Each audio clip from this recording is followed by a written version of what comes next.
Jadi banyak yang penasaran dengan Adinkes sebenarnya. Ini organisasi apa sih? Dan Adinkes ini organisasi sampai saat ini masih satu di Indonesia. Belum ada Adinkes tandingan. Ya. Jadi saya harap kepada teman-teman pengurus wilayah ini bisa kompak terus-menerus, karena ini diakui sekali oleh Kementerian Dalam Negeri dan juga Kementerian Kesehatan. Ini adalah suatu organisasi yang sangat-sangat membantu dalam menjembatani, ya, menjembatani program-program pusat antara Kemkes dan Kemendagri. Saya ini mengulang tadi saya katakan bahwa Adinkes ini adalah asosiasi yang kita bertujuan bagaimana kita menguatkan fungsi peran dinas kesehatan, baik itu provinsi dan kabupaten kota. Ya. Didirikan tahun 2002, ya, dan juga kita perbarui ADART kita pada tahun 2013 yang lalu. Ya. Sehingga dari sisi organisasi ini bisa lebih fleksibel. Dan Adinkes ini dalam melaksanakan kegiatan ini adalah semi formal. Ya. Kenapa dikatakan semi formal? Ya. Tujuan kita adalah bagaimana kita bisa mengimplementasikan. Ya. Jadi sudah banyak sekali Bapak Ibu sekalian kebijakan A turunannya apa, A1, A2, A3, A5 sampai A sekian kebijakan yang lainnya. Tetapi pada saat implementasinya ini yang perlu jadi perhatian. Maka konsentrasi Adinkes ini adalah bagaimana kebijakan-kebijakan ini bisa kita lakukan, ya, kita implementasikan di daerah. Kemudian ini adalah visi Adinkes, ya, di mana visi kita menjadi mitra utama pemerintah baik pusat maupun daerah, bahkan sampai tingkat desa. Ya, 2 tahun terakhir ini sudah kita bicara pada tingkat desa. Ya. Makanya kita sudah beberapa kali beraudiensi, bahkan mengundang Menteri Desa tertinggal waktu itu untuk hadir di acara kita. Ya. Tahun lalu di Jogja kita berhasil mengundang Menteri Desa pada pertemuan nasional Adinkes di Yogyakarta, dan beliau berkenan untuk hadir. Kemudian misi kita ada 6 Bapak Ibu sekalian, baik dari sisi meningkatkan komunikasi antara anggota pemerintah swasta yang RSSH ini baik sekali, ya, melalui kegiatan sosialnya, bagaimana mengaktifkan, ya, lembaga-lembaga yang lain untuk bisa berusaha untuk berpartisipasi dalam bidang kesehatan. Kemudian juga menggerakkan pembangunan nasional dan berwawasan kesehatan sampai kepada mendukung implementasi jaminan kesehatan nasional. Ini yang paling susah, nomor 6, ya, karena pandangan ini masyarakat ini memandang bahwa jaminan kesehatan nasional itu asuransi, padahal bukan. BPJS itu bukan PT. BPJS itu Badan Penyelenggara Jaminan Sosial. Artinya apa? BPJS itu nggak boleh ada kata-kata rugi.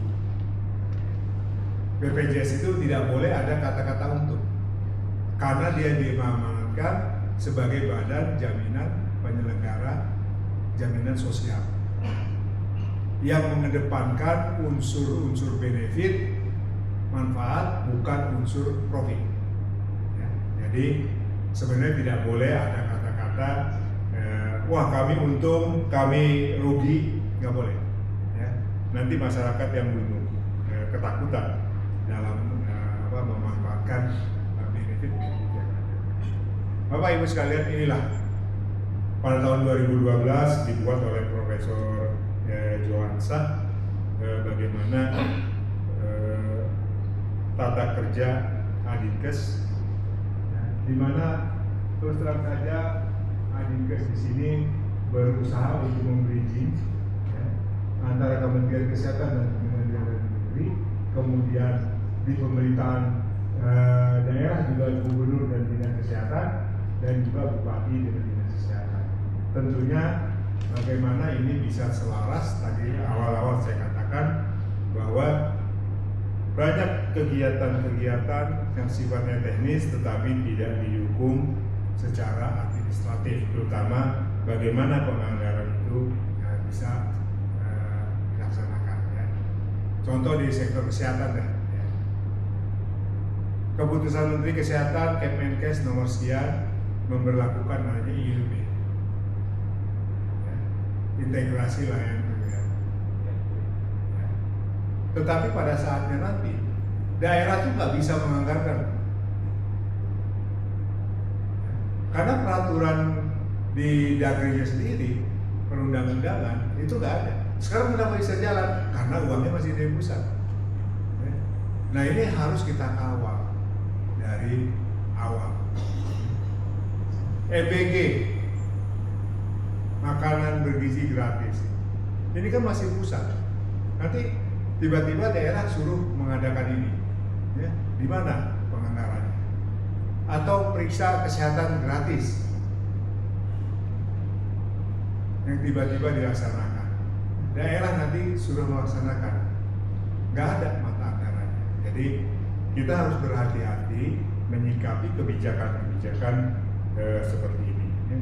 Dan kita Adinkes ya, selalu menganalisis adanya suatu kebijakan perundang-undangan dan peraturan-peraturan yang lainnya dan berusaha untuk berkomunikasi langsung kepada kementerian, baik Kementerian Dalam Negeri, Kesehatan dan juga Kementerian Desa dan juga Kementerian Pendidikan ya, yang saat ini juga kita bagaimana kita masuk kepada Kementerian Pendidikan. Bapak Ibu sekalian, pada saat ini Adinkes telah bekerja sama dengan kementerian maupun lembaga-lembaga asing ya, dalam bentuk kegiatan partnership, baik Kementerian Dalam Negeri, Kementerian Kesehatan, BPJS Kesehatan, Global Fund, kemudian WHO, kemudian UNAIDS, UNICEF, kemudian juga ada The Union, ada Clinton Health Initiative, Vital Strategies, Resolve to Save Lives. Ini semua kami bernegosiasi dengan mereka. Mereka mencari kami, mencari Adinkes.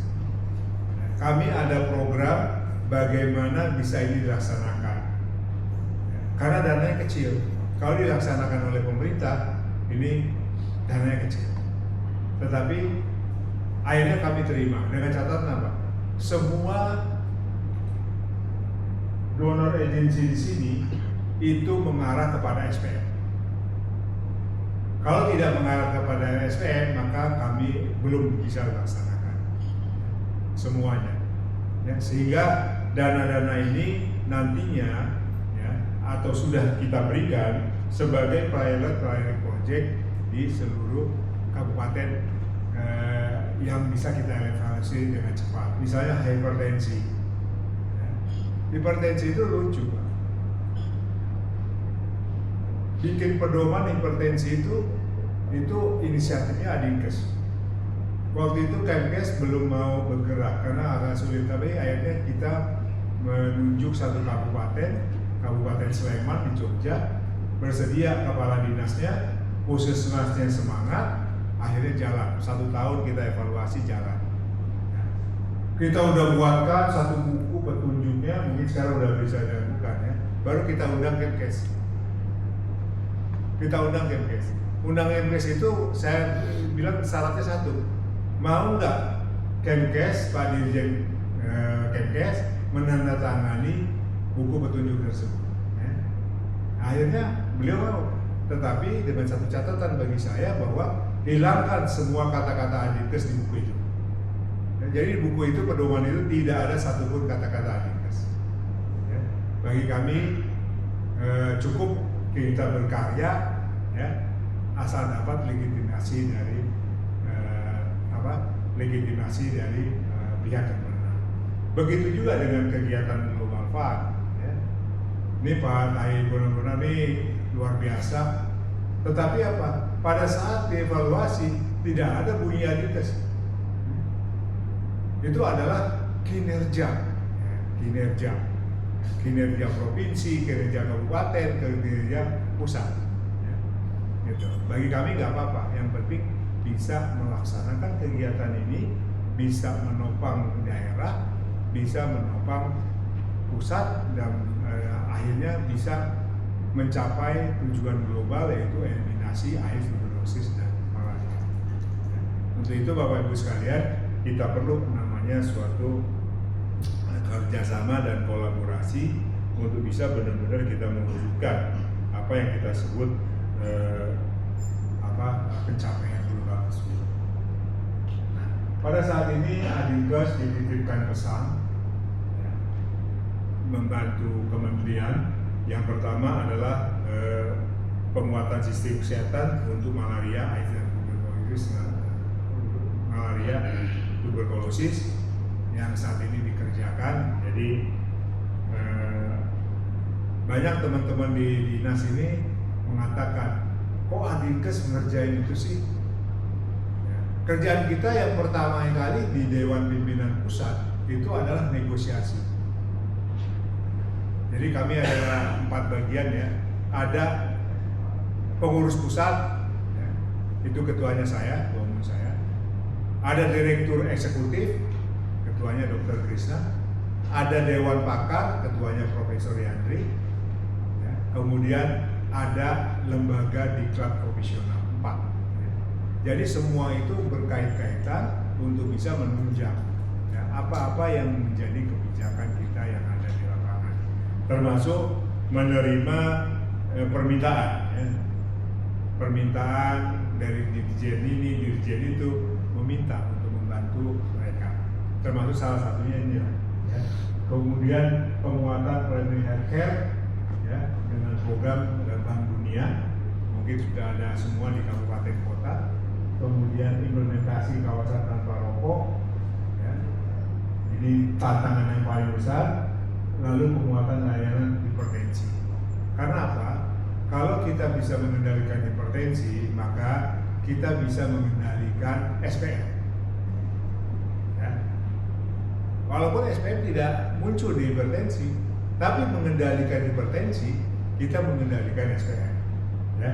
Misalnya pengendalian ke ibu hamil, ya, itu akibat hipertensi itu luar biasa sekali. Ya. Kemudian pada lansia yang ada di SPM, diabetes mellitus, ya, itu semua mengarah kepada SPM. Ya. Tetapi kalau kita berbicara masalah SPM secara langsung, itu tak akan terlalu besar. Ya. Bagaimana kita mengambil kata kuncinya, salah satunya bisa menggarap ke semuanya itu, maka kita pilih misalnya hipertensi. Ya.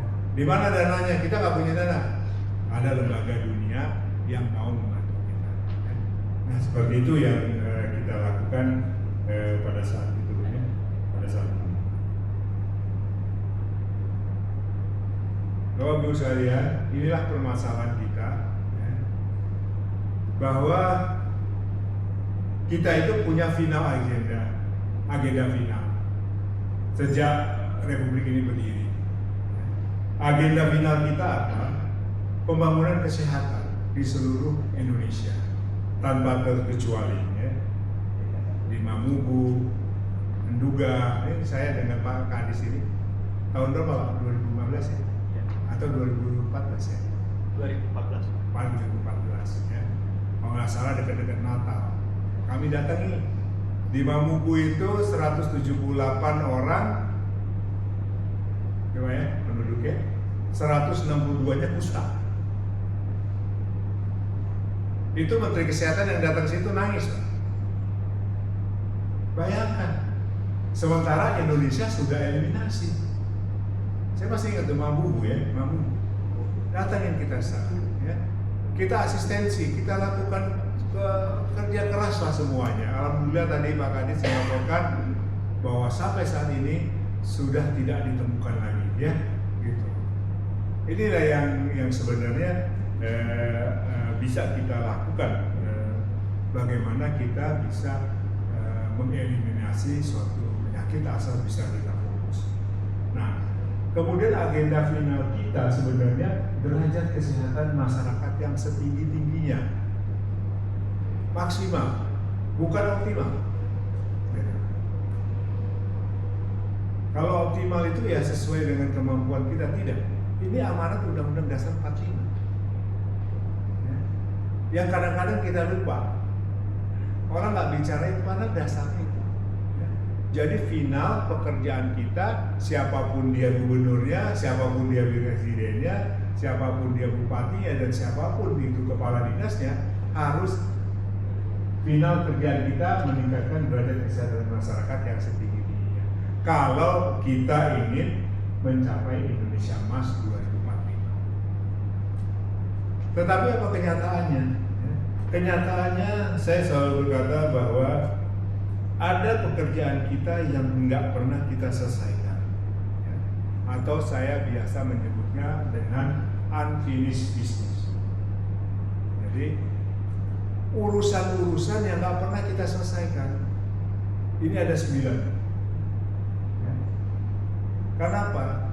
Pelayanan kesehatan kita untuk masalah demografi saja di Papua itu terasa. Dengan kondisi geografi yang bagaimanapun. Masalah kita itu bukan DTPK, Pak. Daerah terpencil perbatasan kepulauan. Itu masalah kecil. Asal punya duit, turunkan pesawat, helikopter, apa segala macam, itu beres. Tapi apa? Yang nggak pernah kita bahas. Masyarakat hidup terpencil. Kalau dia daerah terpencil, perbatasan kepulauan, ngumpul, kita datengin, selesai. Tapi kita datengin, diduga itu di atas pohon, di mana-mana, nyebar kemana-mana, nggak bisa. Jadi permasalahan kita itu sebetulnya adalah masyarakat masalahnya masyarakat terpencil. Ini yang nggak pernah kita selesaikan, dan bagaimana cara menyelesaikannya? Dulu di sini ada program dokter jalan kaki atau tenaga kesehatan jalan kaki. Itu kan suatu upaya-upaya inisiatif yang harus misalnya kita kerjakan bersama. Kemudian yang kedua adanya otonomi daerah. Ya. Otonomi daerah itu masih merupakan suatu tantangan bagi program kesehatan. Bagaimana kita laksanakan program kesehatan? Untuk itu RSSA ini salah satunya untuk bisa minimal menjawab tantangan yang kedua. Globalisasi kita tahu lah ya, berbagai macam penyakit akan muncul, kemudian juga perubahan iklim yang tidak kita rasakan, tetapi ini berasa ya, berubah sekali ya. Bayangkan saja, perubahan iklim 1 derajat saja itu mempengaruhi produksi pertanian itu sangat besar. Produksi hasil laut juga itu sangat besar. Nah itu sangat berpengaruh sekali terhadap kondisi gizi masyarakat kita. Nah kemudian juga masalah gap sosial, ekonomi dan juga pendidikan itu juga merupakan tantangan kita yang utama. Sehingga tenaga kita yang terbatas ini akhirnya terkuras. Seharusnya kita sudah memberikan literasi kesehatan kepada masyarakat. Masyarakat bisa baca sendiri, literasi kan gitu. Buat, ya. Kemudian kita kasih mereka baca sendiri. Tapi kenyataannya apa? Di lapangan masih lebih dari 60% masyarakat mengalami buta huruf fungsional. Buta huruf fungsional itu pengertiannya apa? Bisa baca, nggak ngerti isinya. Itu fakta yang ada. Bisa baca, nggak ngerti isinya. Nah, artinya apa? Justru pemborosan secara finansial, secara waktu dan lain-lain. Ya. Tapi ini kenyataan yang ada, memang harus kita lakukan asistensi. Ya. Masyarakat kita perlu asistensi, kita dampingi. Nggak bisa dilepas begitu saja. Nggak bisa kita belajar via Zoom. Bapak Ibu tahu kagetnya minta ampun saya di salah satu kabupaten atau provinsi di Sumatera, ya, di Bali Sumatera. ratusan anak SMP nggak bisa baca tulis. Dengar kan di TV? Kenapa? Ini akibat apa? Korban COVID. Karena pada waktu SD apa semacam dia itu COVID.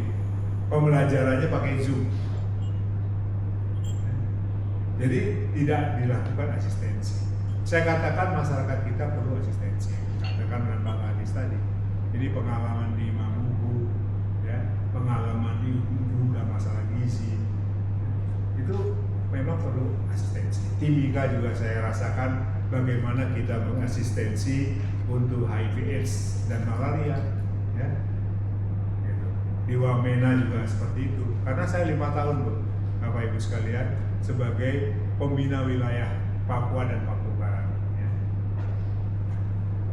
Direktur Jenderal yang lain rasanya menghidang. Begitu nama Papua Barat. Tapi bagi saya sih saya senang aja. Ya, saya bisa langsung turun ya, ke berbagai kabupaten kota di Papua dan Papua Barat. Ya. Jadi saya mengerti sekali kondisi dan masyarakat. Ya. Jadi perlu asistensi yang harus kita lakukan. Kemudian juga munculnya berbagai penyakit ya, dan juga penggunaan alat kesehatan dan juga peningkatan cakupan JKN. Nah, Bapak Ibu sekalian, waktu saya diundang oleh timnya Pak Prabowo, saya hanya menampilkan satu slide ini, minta pendapat. Inilah yang harus dikerjakan, karena dari Soeharto sampai dengan Jokowi ini nggak bisa diselesaikan, belum bisa diselesaikan. Saya pesankan Pak Prabowo sebagai presiden, tolong ini menyelesaikan ini. Orang yang paling dekat ingin menyelesaikan ini adalah siapa? Mertuanya Prabowo, Soeharto. Dia mendirikan Posyandu, Poskesmas, Pustu, LKMD dan lain-lain. Ya. Jadi yang jeleknya jangan didudukan, tapi yang bagusnya kita. Bapak-bapak sekalian ini nggak lumpuh ya, karena apa? Polio kan, nggak bopengan, karena apa? Cacat. Imunisasi. Kita semua mengalami imunisasi 30 tahun, 40 tahun yang lalu, dan ini berhasil. Nah, tolong saya bilang dilihat lagi apa yang pernah kita laksanakan yang lalu. Tidak semuanya jelek, ternyata bagus-bagus benar. Ya, daripada mencari-cari yang kita bikin belum tentu bisa berjalan dengan baik. Kemudian Bapak Ibu sekalian, ada critical issue yang sampai sekarang masih menjadi PR kita bersama. Ya. Terutama apa? Undang-Undang 17, Undang-Undang tentang Kesehatan 17/2023. Saya tanya dengan Pak Kadis, mana kabupaten, ngerti nggak sih undang-undang itu? Belum ngerti kita, belum paham. Ada PP-nya juga, kita belum paham. Bagaimana kita mau paham? Karena untuk menjalankan itu, ya, karena banyak klausal yang berbeda-beda dibandingkan dengan undang-undang yang lalu. Ya, gitu. Tetapi saya selalu memesankan, sebagai aparat pemerintah atau warga negara Indonesia, begitu undang-undang itu telah diketok palu, maka itu harus dijalankan. Masalah kontroversi, saya kira itu yang lain, ya. Judicial review dan yang lain. Memang dalam suatu pemerintahan ini ada 4 keharusan. Yang pertama adalah harus membuat aturan. Kalau aturan itu sudah harus dibuat dan disahkan, yang kedua adalah harus dilaksanakan. Nggak boleh lagi bertanya-tanya, enggak, harus dilaksanakan. Sebagai warga negara harus tunduk kepada aturan yang ada. Yang ketiga, harus dievaluasi. Yang ini kita lupa. Setelah kita evaluasi, harus diperbaiki. Jadi kalau kita melihat undang-undang, peraturan, itu ada 4 keharusan. Yang pertama harus dibuat, yang kedua harus dilaksanakan, yang ketiga harus dievaluasi, yang keempat harus diperbaiki. Jadi jangan ada undang-undang baru setahun 2 tahun udah langsung dievaluasi dan minta diperbaiki. Habis energi kita. Nah, tapi inilah critical issue yang kita hadapi. Kemudian juga implementasi transformasi kesehatan yang dibuat. Ya. Ini juga tentang masalah pendanaannya ini bagi kami di pusat ini menjadi suatu bahan yang belum bisa diterapkan di seluruh kabupaten provinsi di Indonesia. Kemudian juga perubahan struktur organisasi.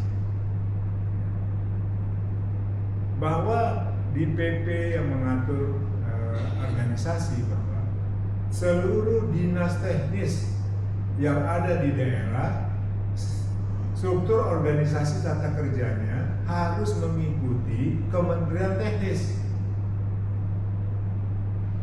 Ini sekarang Kemkes sudah 2 kali melakukan perubahan organisasi. Apakah nggak sempat berubah? Saya tanya dengan Bu Nyoman, belum. Ya kan? Saya nanya dengan Kabupaten Jayapura, tadi belum. Bagaimana bisa nyambung? Coba. Orang organisasi berbeda kok di pusat. Nah, ini juga menjadi suatu critical issue yang harus benar-benar kita pahami bersama. Inilah yang kami lakukan di pusat, Pak. Ya. Jadi kita tidak melakukan hanya RSSA, kemudian SOPI dan lain-lain. Itu hanya tugas perbantuan kami. Ya. Kemudian juga bagaimana isu belum tercapainya program-program nasional, baik itu merupakan komitmen global, komitmen regional, komitmen nasional, dan juga komitmen lokalnya. Kan belum. Gitu. AIDS, tuberkulosis, malaria salah satunya. 2030 kita udah ditagih, Pak, oleh dunia. Saya udah ngasih ratusan triliun loh bantuan di Indonesia. AIDS, tuberkulosis, mana hasilnya? Itu pertanggungjawaban. Dulu katanya Indonesia komitmen menurunkan angka kematian bayi dan kematian ibu. Mana? Malu tidak? Karena apa yang kita kerjakan di daerah itu adalah semua komitmen global. Ada komitmen global, ketemu di WHO setiap tahun, iya kami laksanakan. Ya.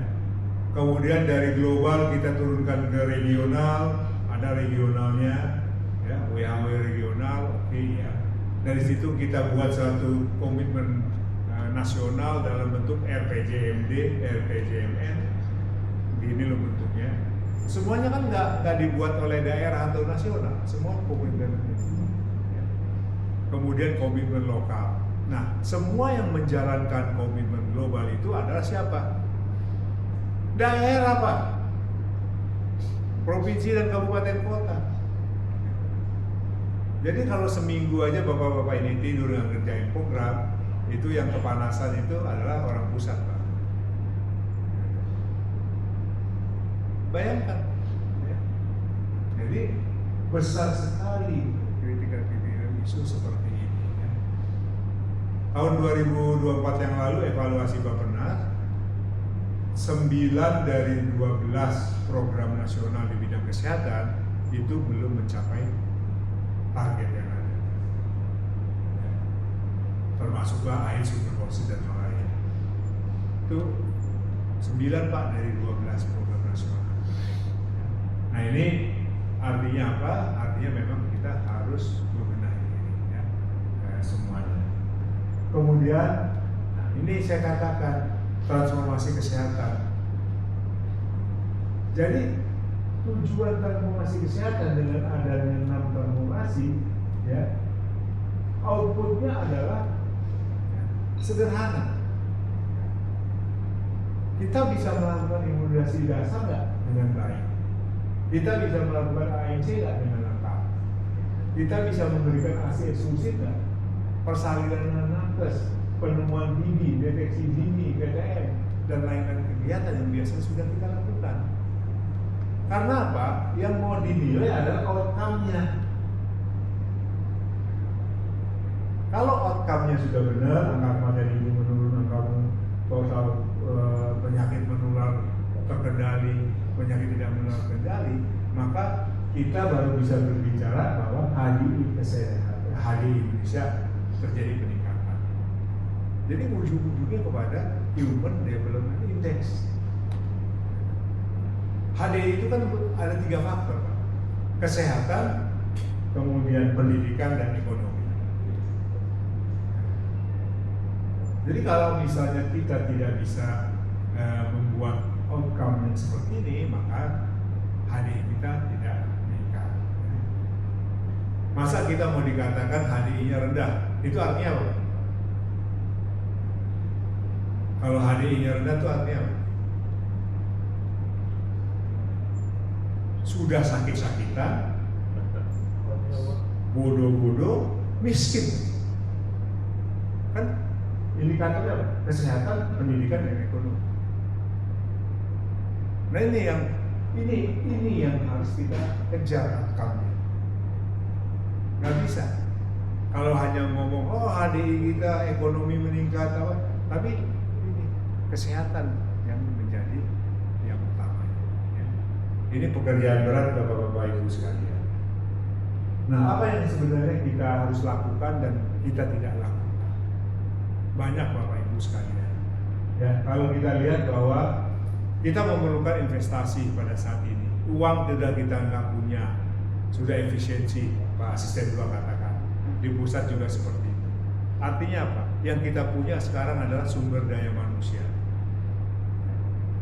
Nah tadi saya katakan berbagi dalam kekurangan, ya, gitu. Kalau kita berbagi dalam kekurangan, artinya apa? Kita harus sedetil sekali membahas tentang prioritas. Kalau prioritasnya apa? Prioritas kita adalah bagaimana kita meningkatkan sumber daya manusia kita jadi investasi. Bukan hanya pendidikan. Kesehatan juga merupakan upaya ya, meningkatkan investasi dari sumber daya manusia. Itu dulu yang mau kita kerjakan. Ya. Jangan berpikir bangun tol, bangun apa. Ya. Karena kekurangan-kekurangan ini harus kita punya prioritas. Untuk bisa mengerjakan suatu bagian yang benar-benar sangat-sangat penting. Kemudian Bapak Ibu sekalian, saya ingin mengatakan begini ya, efisiensi produktif dan produktivitas ini kaitannya seperti ini. Ya. Amerika juga efisiensi, ya, Eropa juga banyak efisiensi, Cina efisiensi, ya. Tetapi dia menggunakan sumber daya manusia yang unggul ini, inovasi, kreativitas, dan entrepreneurship. Jadi kalau kita memanfaatkan sumber daya manusia, inovasi, kreativitas, inovasi itu apa saja harus kita lakukan demi jalannya program. Saya masih ingat dulu di beberapa kabupaten inovasi untuk tahu ibu hamil. Gitu. Setiap rumah dengan ibu hamil dikasih bendera, Pak. Setiap rumah ada yang non TBC dikasih ini tanda. Sehingga apa? Seluruh orang, seluruh petugas melihat, oh ini harus kita sama-sama kita kerjakan. Kan itu inovasi dan kreativitas. Dan harus didukung oleh entrepreneurship. Ini agak sulit, Pak, karena entrepreneurship itu memang didukung oleh sumber daya manusia yang harus benar-benar melakukan ini dengan baik. Nah ini Pak, jadi entrepreneurship itu adalah membeli masa depan dengan kondisi saat ini. Itu entrepreneurship. Syaratnya itu ada 6. Yang pertama adalah menciptakan peluang, membaca peluang, hasil pada orientasi hasil, purpose, detail, dan disiplin. Tinggal dicari aja sumber daya manusia kita mau. sehingga kita bisa benar-benar investasi dalam sumber daya manusia. Apa yang perlu kita lakukan? Hanya satu kata aja, satu kalimat: jangan menyerah. Dengan kondisi apapun kita jangan menyerah. Saya yakin Bapak Ibu sekalian justru lebih banyak berpengalaman dengan kondisi yang sulit di Papua. Ya. Saya waktu itu di Kalimantan dulu tahun 86-87 saya pertama kali tugas di Puskesmas. Ya. Masih banyak desa-desa yang tidak mengenakan baju, ya. Perempuan, laki-laki, segala macam. Ya. Tetapi dengan adanya pendampingan, didatengin terus-menerus, ya, mau juga mereka belajar. Ya. Harus seperti itu. Ya.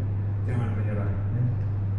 Kemudian Bapak Ibu sekalian, kalau dulu ada kata-kata berpikirlah di luar kotak, kalau saya sekarang menambahkan out itu menjadi with out the box. Kenapa? Kalau ada boxnya lagi, kita akan kembali kepada kotaknya. Jadi kita berpikir tanpa kotak, ya. Jangan keluar dari kotak. Jadi tanpa kotak, sehingga tidak lagi kembali ke kotaknya. Dan inilah sebenarnya jawaban dari tantangan kita. Saya kira demikian, ya. Sesuai singkatnya, nanti secara teknis mungkin akan disampaikan oleh Pak Sawijan, Pak Tai, apa yang dilaksanakan di RSSA saat ini. Tentunya banyak-banyak kemajuan. Terima kasih. Assalamualaikum warahmatullahi wabarakatuh. Terima kasih. Kita tuh duduk di situ juga, nanti kita diskusi semua, tanya jawab dulu supaya kalau tak kenal maka tak sayang, gitu ya. Oke. Baik, Pak Ketum sudah menyampaikan tadi paparannya tentang profil dan program dari Adinkes di Indonesia. Silakan, ada yang mau klarifikasi, ada yang mau bertanya atau yang lainnya, silakan. Ini mumpung bertemu dengan Pak Ketum. Silakan ya, Pak Dr. Rindang, silakan Dr. Rindang.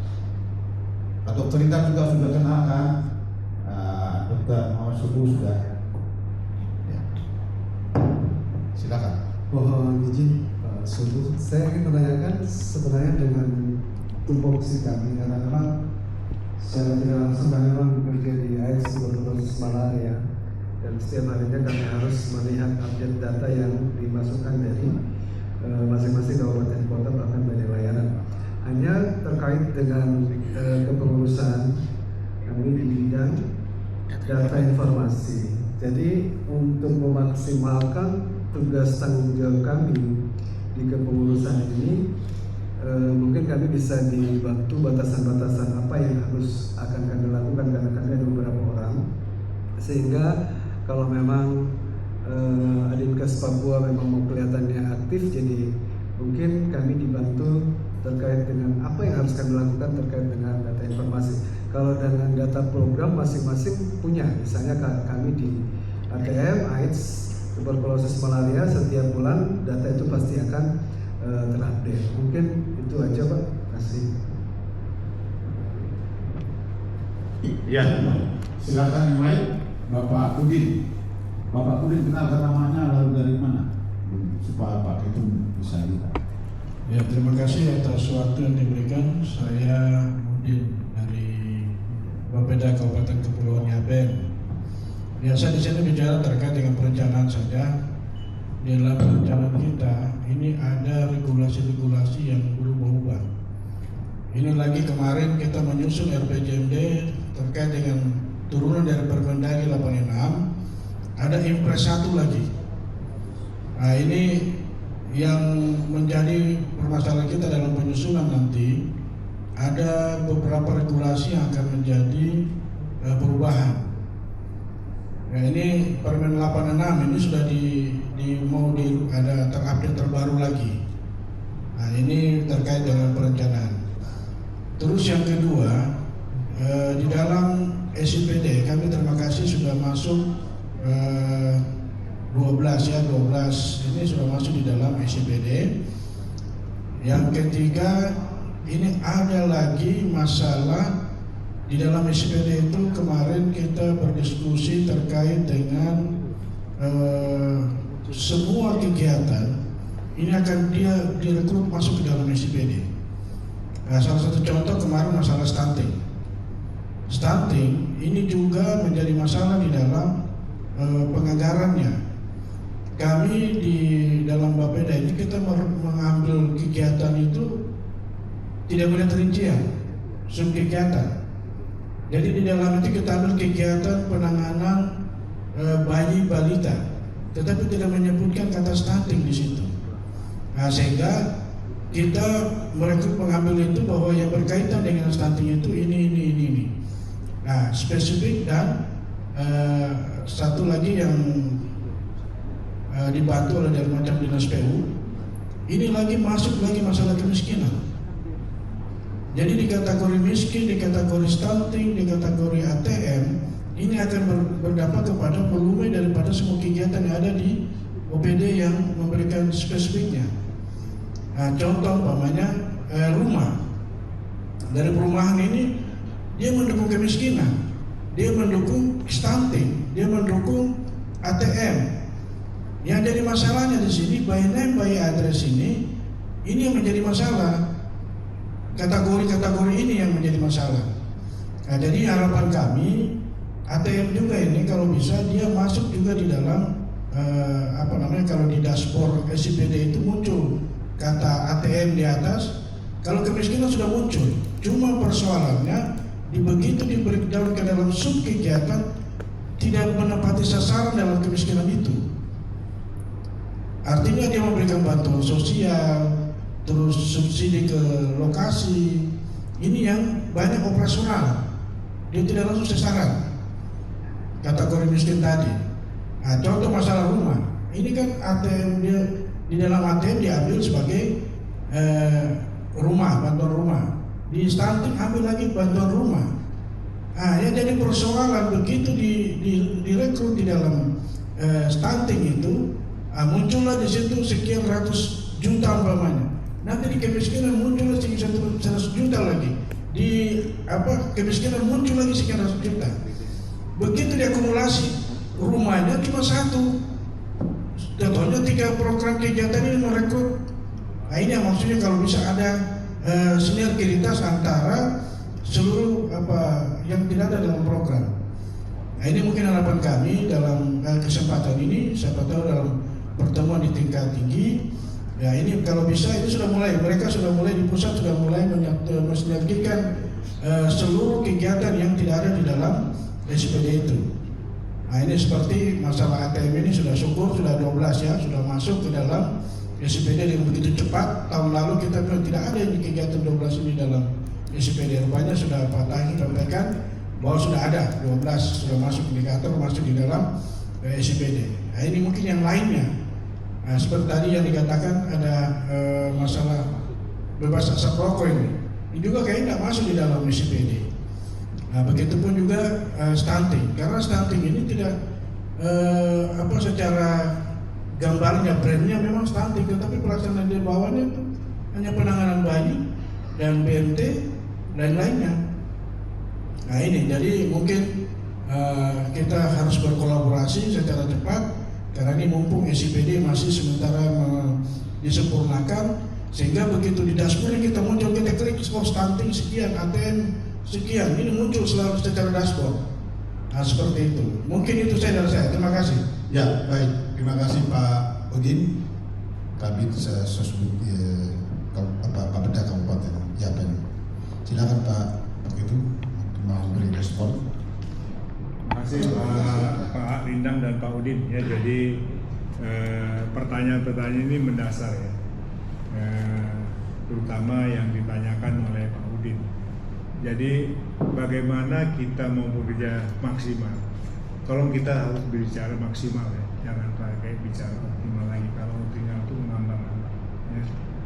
Jadi benar sebenar-benarnya benar ya, jujur sebejujurnya jujur ya. Itu kita bisa evaluasi ya. Karena apa? Pada kenyataannya apa yang disampaikan oleh Pak Udin tadi, bahwa memang kita menganggarkan, merencanakan semuanya, Pak. Kita bikin perencanaan. Kecuali yang penting-penting. Jadi semua kita rencanakan, masuk perencanaan, kecuali yang penting-penting. Kan bingung gitu. Ya kan? Nah, disinilah namanya bagaimana kita membuat satu fokus. Termasuk pendataan, Pak Linda. Ya. Pendataan oke, secara program kita punya pendataan, tetapi ada yang kurang kita. Pendataan misalnya masalah penganggaran, pendanaan itu biasa kita ambil dari lintas sektoral yang ada. Ya.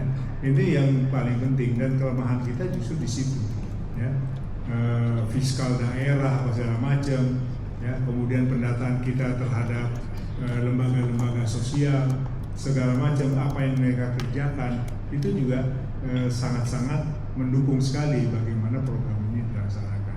Kalau yang namanya jumlah orang yang sakit apa segala macam, jumlah kasus itu sudah biasa. Tetapi di luar itu yang kita perlukan. Tentunya begini, bahwa ya memang mau tidak mau memang kita harus ikut regulasi. Ya. Dan tadi saya katakan justru hambatan kita, ya, tantangan kita justru di regulasi yang berubah-ubah. Dan regulasi yang berubah-ubah itu sebenarnya tidak semua mendukung ke arah program kita. SIPD, Pak, itu seminggu sekali itu dari keuangan daerah itu kita ganggu, kita gedor nih. Ya. Sampai didatengin, sampai apa kita datang terakhir kita dengan Sawi ke Dirjen Keuangan Daerah ya.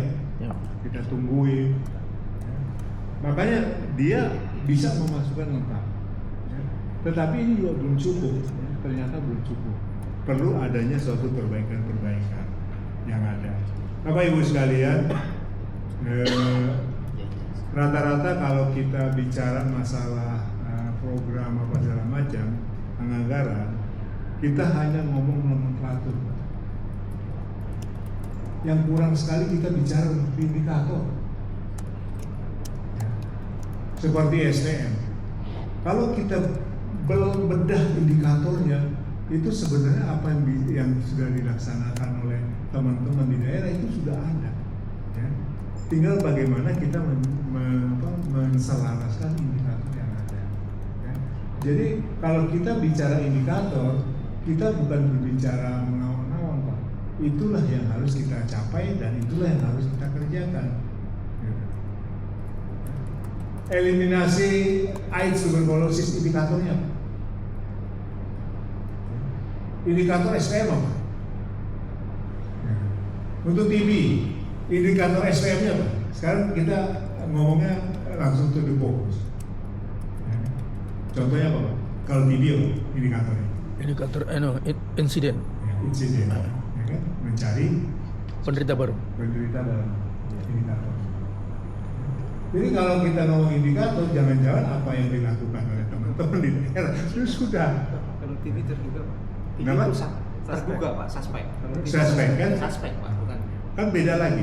Ya, Beda. terduga itu Terus SPM. pencapaian indikator, Pak, beda, Pak, antara RPJMN yang 2030 dengan yang Ya. 2000 yang jangka panjang dan jangka panjang dengan jangka menengah.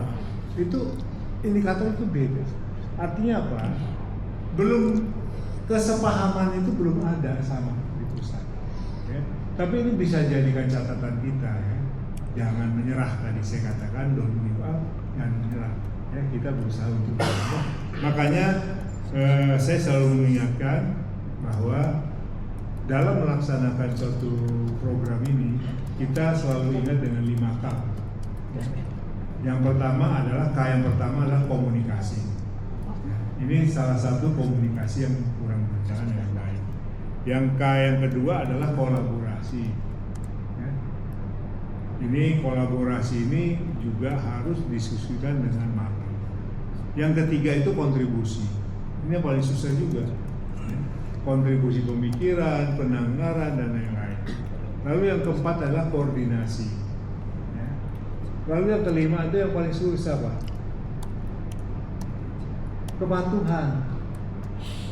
Oke, komunikasi sudah oke. Oh, kami ngasih kontribusi, kolaborasi, koordinasi, tapi apa? Kepatuhan pada pelaksanaannya itu yang nggak ada. Gitu. Bapeda nih udah menganggarkan apa segala macam, tetapi pada pelaksanaan kepatuhan yang terutama kali dilanggar tuh paling gampang dilanggar tuh apa? Ego sentral pemakaian dana. Jangankan antar dinas, antar kepala seksi di dinas saja begitu. Wah, ini kami dana untuk diri nih, nggak bisa untuk yang lain. Tapi kalau kita diskusikan TB itu misalnya perbaikan lingkungan, ya, perbaikan perumahan, ya, sanitasi. Ya.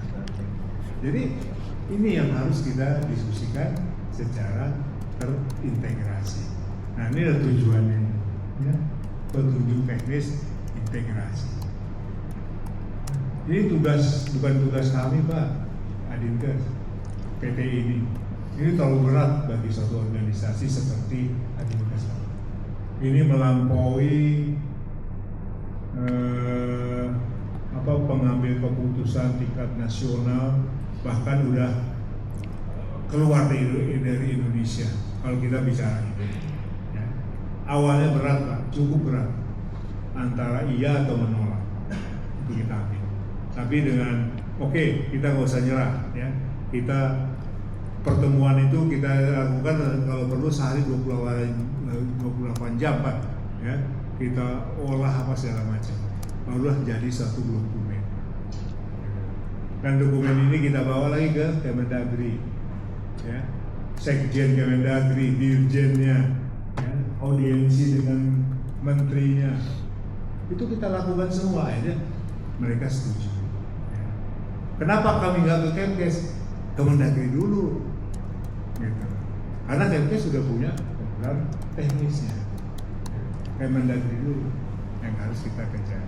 Nah, itulah tantangan-tantangan kita di daerah, saya kira, yang memang harus menjadi suatu bahan untuk kita, ya, untuk terus-menerus meningkatkan kapasitas kita. Percaya Bapak-Bapak sekalian, kita terus-menerus untuk bisa dampingi, ya, Bapak Ibu di daerah, ya. Ini namanya Pak Sawijan ini sebulan di Jakarta itu cuma 3 hari. Ya, yang lain-lain juga begitu, semua beredar untuk mendampingi teman-teman.